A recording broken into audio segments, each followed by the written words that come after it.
Good afternoon. Please. Welcome to the White House. It is truly inspiring to see everyone gather here together, united in support of this remarkable initiative and community.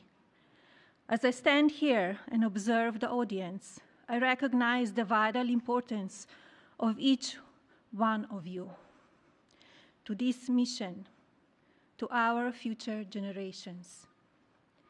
In particular, I would like to thank the cabinet secretaries, Congress members, scholarship donors, and various organizations for their unending advocacy. A special thank you to my husband for his enduring commitment to fostering the future. The President has prioritized America's foster care children, and shortly, he will sign our Fostering the Future Executive Order. Too many people from foster care community end up homeless, in danger on America's streets. It was 2021 when I developed the idea to establish an impactful platform with an important mission to provide individuals from the foster care community the ability to secure an entry-level job position, and in turn, financial independence. Fostering the Future, a Be Best initiative, provides individuals from the foster care community with technology-based scholarships to attend colleges and universities throughout America. Fostering the Future sets these individuals on their career paths, but more significantly, it equips each scholarship recipient with a fundamental foundation of knowledge that will endure throughout their lifetimes. Permanency for those who embody the fleeting. I applaud the American universities that have joined my mission, institutions like Vanderbilt University, University of Miami, and Villanova University. Following graduation, scholarship recipients from my program are prepared to enter the workforce and ultimately become leading executives.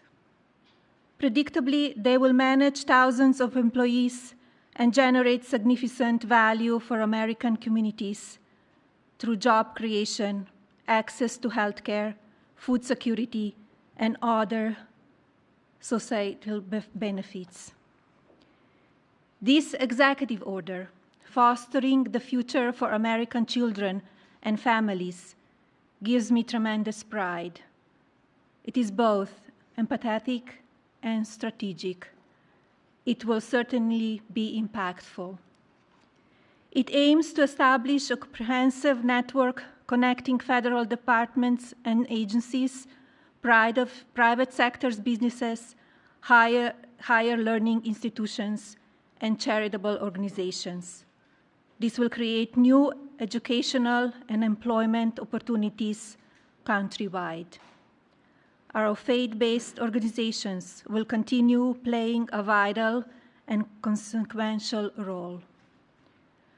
My hope, of course, is that this level of coordinated collaboration will sustain. But today, I call on leadership from these various organizations, including the private sector, to join my effort, rise above the ease of inaction. I predict this small spark today will ignite a profound and lasting nationwide movement. Our united resolve will foster a thriving future filled with compassion and innovation. Together, we will illuminate the pathway for today's foster children to become tomorrow's builders. And tomorrow's builders will foster the future of America's legacy. Thank you.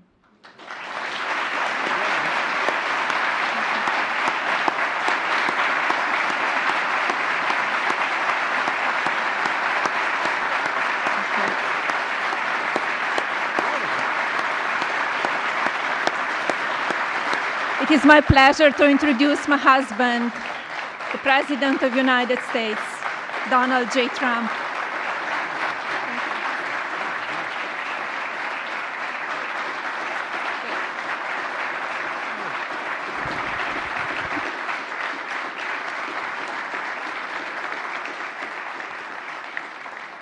I think it's very good, especially for someone that speaks 5 languages at least.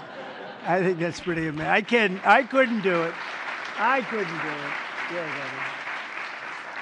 well, thank you, Melania. And our country is truly blessed to have this magnificent and very caring First Lady. They love her. Every time I get up and make a speech, they say, "We want our First Lady." I said, "What the hell? I'm not good enough? I'm not..."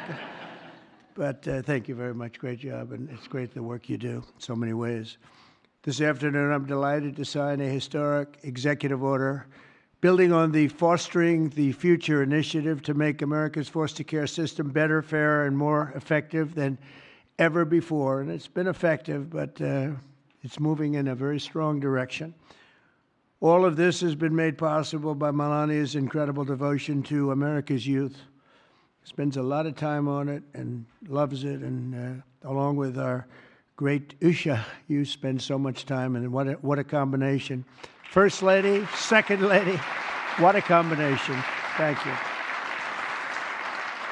They do a great job, the two of them. They're amazing women. I want to thank Vice President J.D. Vance and Usha. Thank you very much. Vice President, stand up, Vice President. And he did a big thing today. He's going to be on television tonight with the legendary Sean Hannity, so everybody has to watch. I'm sure CNN loves this advertisement, but he will be. I heard it was a great interview. And Secretaries Scott Bessent. Scott, thank you very much. An extremely non-controversial Secretary, Robert F. Kennedy Jr. But he's right. And Scott Turner, thank you very much. Doing a great job at HUD. And thanks as well to Senator John Husted and Representatives Jason Smith, Darren LaHood, Zach Nunn, and David Schweiker. Thank you all for being here. Thank you, fellas. Great group. We're also joined by countless distinguished leaders in the child welfare advocacy, ministry, and charitable foundations, as well as so many wonderful young people who have experienced foster care and used their voices to champion needed reforms. And I want to thank everybody for being here. It's an amazing day at the White House. Thank you very much.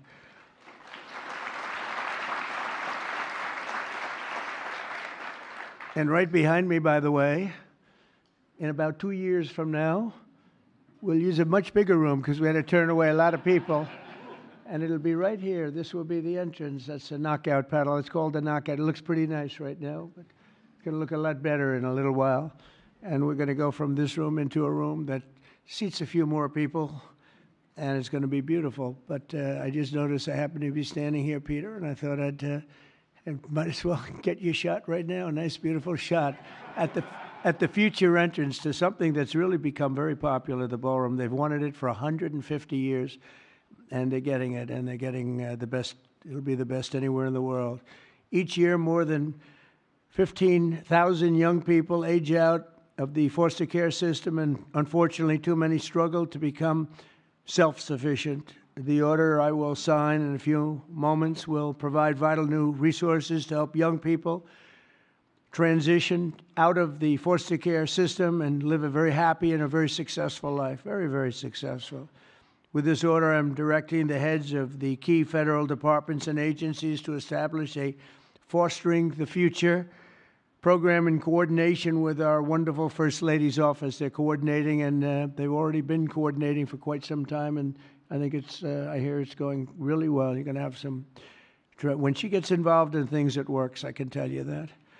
Under this major new initiative, great American companies and institutions will be signing a pledge to invest in teaching, training, and mentoring America's youth who are transitioning out of the foster care system.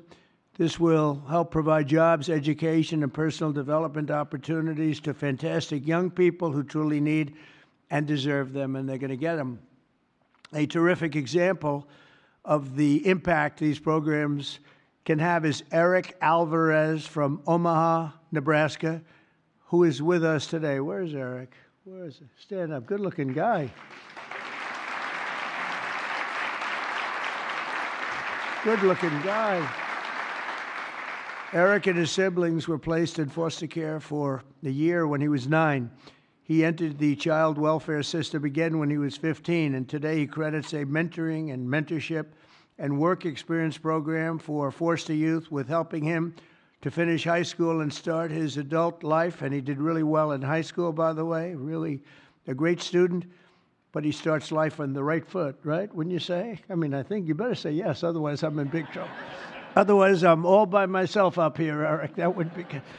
I hear you're doing incredibly. Now, after graduating from the University of Nebraska and interning for Congressman Don Bacon, Eric is pursuing a master's degree at the George Washington University, and he is a cadet in the Air Force ROTC who will be commissioned as an officer upon graduation. And Eric, I just want to say, great job. You've really been outstanding, and I think that's probably why you were chosen out of so many people. You've done a fantastic job. Congratulations.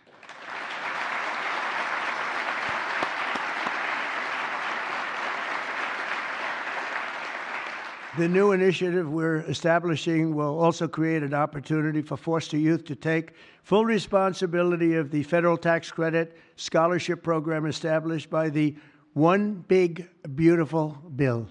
So many things, tax cuts and regulation cuts, so many things. The biggest ever passed in the history of our country. I call it the Great Big Beautiful Bill. I changed the name a little bit to make it even more sublime.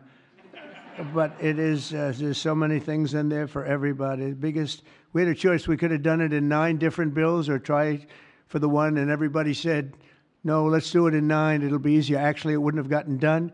And J.D. and I and Scott and all of us got together, and we said, let's give it a shot, and we got it passed. And it was an amazing thing, but it's going to help a lot of people. There's never been anything like it. As in one bill, there's never been anything close. And when you see what's going on with the Democrats, we're lucky we got it passed because we don't have to do anything.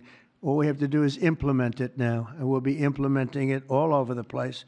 If you think about it, no tax on tips, right?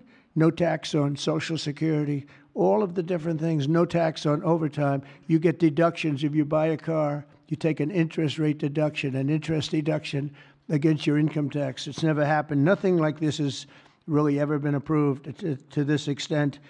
And so it is one great, big, beautiful bill. But using the tax credit will expand occupational training, education, and financial literacy programs for the foster youth and make it possible for more of them to attend the school of their choice. Choice is a great word for a lot of reasons, but it's a great thing with education. And we'll also create the new Fostering the Future online platform to help young people find the access and really get great housing, very, very important and beautiful housing, health care, and other resources available to foster youth and those transitioning out of foster care. And we think that's going to happen with many, many people, many more than you have right now. Under the Trump administration, we believe that every American child deserves a safe and loving home, and we're determined to support the amazing families who help make that happen. And we have some of those families in the room today, and I just want to thank you all for being in the White House. There is no place like this, and we want to thank you very much for being here. Great families. Thank you very much. Faith-based, thank you.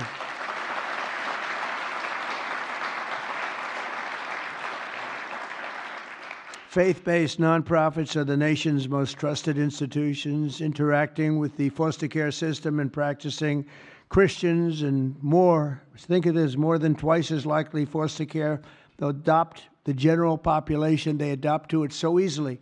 When they get out, they adopt to it just like becomes second nature. It's amazing.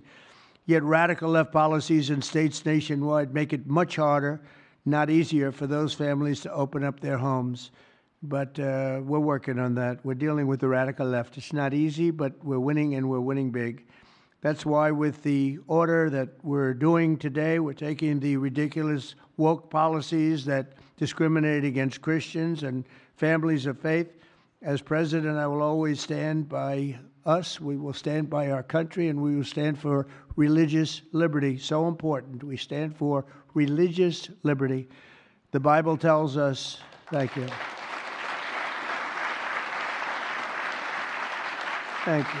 The Bible tells us that one of the measures of any society is how it cares for vulnerable children and orphans. So important, and it's so big in the Bible. So as we make America great again, we are going to protect American children in foster care, and we're going to ensure that they will never, ever be forgotten. These children will never be forgotten, and they're going to grow up to be unbelievable, strong, smart, wealthy, productive citizens. So once more, I want to thank Melania for the great job she does, not here only just as First Lady. She's a great First Lady.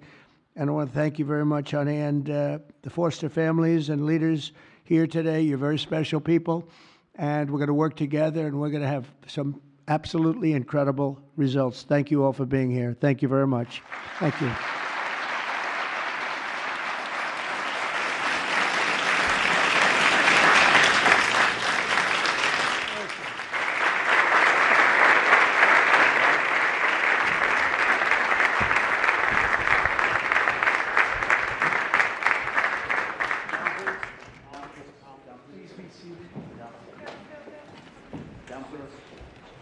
Are you ready, everybody?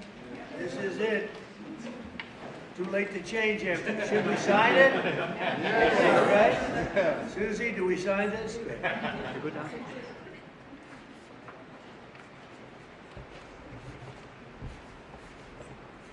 ask the First Lady to sign this.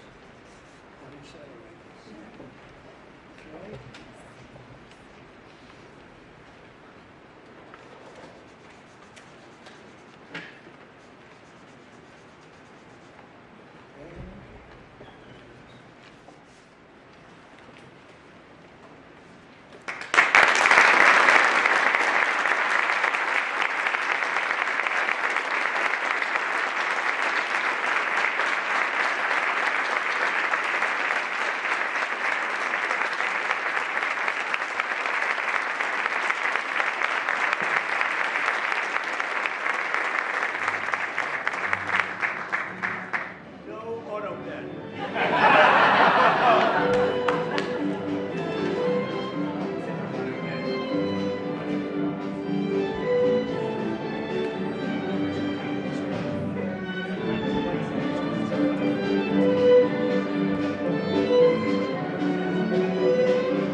Thank you.